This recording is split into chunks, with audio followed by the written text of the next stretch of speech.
ഇത് 1 കിലോയുടെ mix dry fruits ആണ് കേട്ടോ. Dry fruits 1 കിലോയുടെയാണ്. അപ്പോൾ ഇത് വാങ്ങിയെങ്കിൽ ഞങ്ങൾക്ക് കഴിക്കാൻ പറ്റില്ല. കഴിച്ച് നോക്കിയിട്ട് ഒരാഴ്ചയോളം നാക്കിന് നല്ല ചൊറിച്ചിലായിരുന്നു. എന്ന് വെച്ചാൽ ഞാൻ മാത്രമേ കഴിച്ചുള്ളൂ. അപ്പോൾ എന്താണെന്ന് നോക്കാം.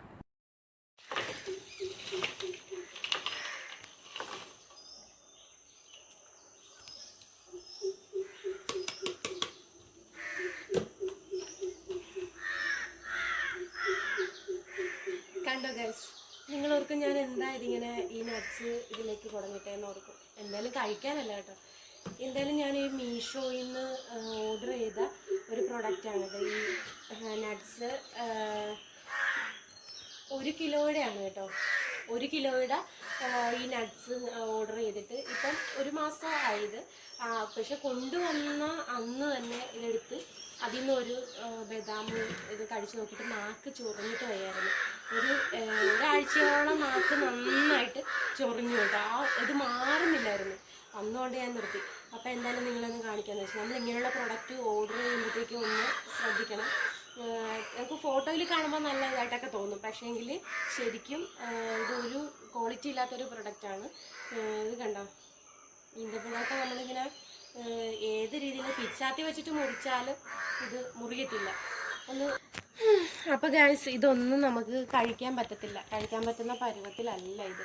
ഈ ഉണക്കമുന്തിരി പോലും ഒരു ക്വാളിറ്റി ഇല്ലാത്ത ഇതാണ്. ഇതിനകത്തൊക്കെ ഇരിക്കുന്നതുണ്ടോ ഇങ്ങനെ ഇപ്പം ഒരു അഴുകിയ പോലെയാണ് ഇതിരിക്കുന്നത്. ഇത് കഴിക്കുമ്പോൾ നമുക്ക് വയറ് കേടാവുന്ന കാര്യത്തിൽ 100% ഉറപ്പാണ്. അപ്പോൾ അതുകൊണ്ട് ഇങ്ങനത്തെ പ്രൊഡക്റ്റ് ശരിക്കും ഇങ്ങനത്തെ പ്രൊഡക്റ്റ് വാങ്ങിക്കുമ്പോൾ നമ്മൾ ശ്രദ്ധിക്കണം. ഇത് കണ്ടോ, ഇങ്ങനെ തന്നെ ഇത് ഓർഡർ ചെയ്ത് വന്നപ്പം ഇരുന്നത്. പിന്നെ ഇങ്ങനത്തെ നമ്മൾ പൊട്ടിച്ച് കഴിഞ്ഞ ഉടനെ നമുക്ക് ഇത് പൊട്ടിച്ചു പോയില്ല. ഇങ്ങനത്തെ ഫുഡ് ഐറ്റംസ് ഒന്നും നമുക്ക് തിരിച്ചെടുക്കുമെന്ന് അറിയില്ലല്ലോ. അപ്പോൾ അതുകൊണ്ട് കൊടുത്തില്ല. ഇത് കണ്ടോ, ബദാമിൻ്റെയൊക്കെ ക്വാളിറ്റി ഒരു ക്വാളിറ്റി ഇല്ലാത്തതാണ്. അപ്പോൾ ഒരബദ്ധം എല്ലാവർക്കും പറ്റിക്കാണ് ഇങ്ങനെയുള്ള ഒരു അബദ്ധം. എന്നാലും ഇത് കണ്ടോ, കഴിവതും നമ്മൾ കടയിൽ പോയി തന്നെ വാങ്ങിക്കുന്നതാണ് നല്ലത്. നട്ട്സൊക്കെ വാങ്ങിക്കുമ്പോഴത്തേക്ക് കുട്ടികൾക്കൊന്നും ഒരു കാരണവശാലും ഈ പ്രൊഡക്റ്റ് ഇങ്ങനെ വാങ്ങി കൊടുക്കരുത്. നമ്മൾ തന്നെ പോയി കഴിച്ചു നോക്കിയൊക്കെ വാങ്ങിയിട്ട് വേണം അവർക്ക് കൊടുക്കാനായിട്ട്. ഇത് കണ്ടോ, ഇതിൽ കുറച്ച് എന്താ പറയുക, കുറച്ച് സീഡ്സ് ഉണ്ട്. പംകിൻ സീഡ്സ് ഉണ്ട്, ഡേറ്റ്സ്, ബദാം, പിന്നെന്താ മുന്തിരി, ഉണക്കമുന്തിരി, ഇതൊക്കെ ഉണ്ട്. അണ്ടിപ്പരിപ്പും ഉണ്ട്. പക്ഷെ അണ്ടിപ്പരിപ്പും ഇത് കണ്ടോ, ഈ കാഷ്നട്ടൊന്നും നല്ലതല്ല. എല്ലാം എന്താ ലോ ക്വാളിറ്റിയാണ്, ഒന്നും നല്ലതല്ല. ഈ ബോട്ടിൽ നമുക്ക് നന്നായിട്ട് കഴുകി ഉണക്കി എടുത്തിട്ട് ഇതിനകത്ത് എന്തെങ്കിലും പൊടികളോ അല്ലെങ്കിൽ സ്നാക്സോ എന്തെങ്കിലുമൊക്കെ ഇട്ട് വെക്കാമെന്നല്ലാതെ ഇതുകൊണ്ട് യാതൊരുവിധ ഈ നട്ട്സ് കൊണ്ട് ഒരു പ്രയോജനവും ഇല്ല ഗൈസ്.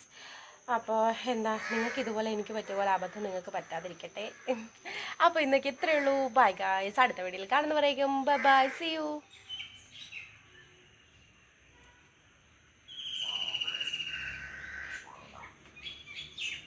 കാക്കയ്ക്ക് വെച്ച് കൊടുക്കാമെന്ന് കരുതി കൊണ്ടുവച്ചതായിട്ടോ. ആദ്യമൊന്നും കാക്കയൊന്നും വന്നില്ല. ഒരു കാക്ക അതെടുത്ത് കഴിച്ചു. എന്നിട്ട് ഇങ്ങനെ ഒരു സൗണ്ട് ഉണ്ടാക്കി. ശരിക്കും കാക്കയ്ക്ക് തൊണ്ട ചൊറിയുമ്പോഴാണ് അങ്ങനെ സൗണ്ട് ഉണ്ടാക്കണം എന്നാണ് പറയുന്നത് കേട്ടിട്ടുള്ളത്. ചിലർ പറയും വിരുന്നുകാർ വരുന്നതെന്നൊക്കെ പറയും. പക്ഷെ ശരിക്കും കാക്കയ്ക്ക് തൊണ്ട ചൊറിയുമ്പോഴാണ് സൗണ്ട് ഉണ്ടാക്കുന്നതെന്ന്. ഇത് കുറച്ചൊന്ന് കഴിച്ചു നോക്കി വെച്ച ഉടനെ ഈ കാക്ക മറന്നുപോയി. കാക്ക പോലും കഴിക്കുന്നില്ല എന്നുള്ളതാണ്.